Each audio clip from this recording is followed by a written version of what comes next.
as I searched the scriptures, it was like a Zeffirelli movie with the man with no name. I kept finding him in Genesis, he's Shiloh. In Exodus, he's the I am. In Numbers, he's the star and scepter. In Deuteronomy, he's the rock. In 1 Samuel, he's the Lord of hosts. In Job, he is the Redeemer. In Psalms, he is the great shepherd. In Proverbs, he is the beloved. I kept running into that man. In Isaiah, he's wonderful counselor, the mighty God, the everlasting Father, the Prince of Peace. In Daniel, he's the fourth man in the fiery furnace.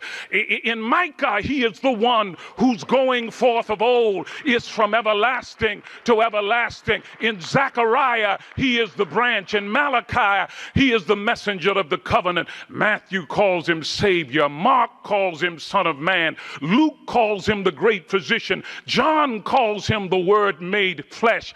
Acts says he is the one who will mobilize us to witness. Philippians says God has exalted him so that at his name every knee shall bow and every tongue confess that he is Lord, to the glory of God the Father.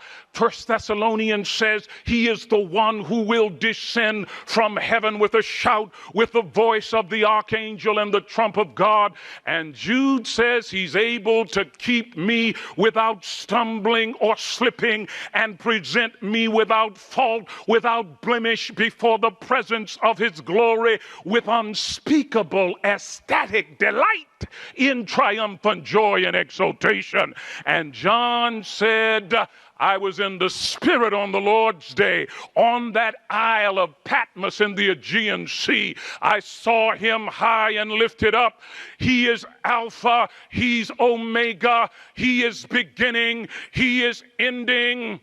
And so because I kept meeting that man, my hope does not rest in the various branches of government, executive, legislative, or judicial. My hope does not rest in the alliances that we build. My testimony is simply this: my hope is built on nothing less than Jesus' blood and righteousness.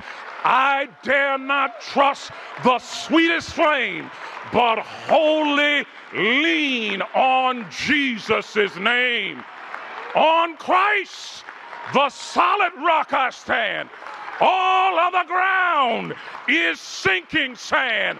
All other ground is sinking sand. God bless you.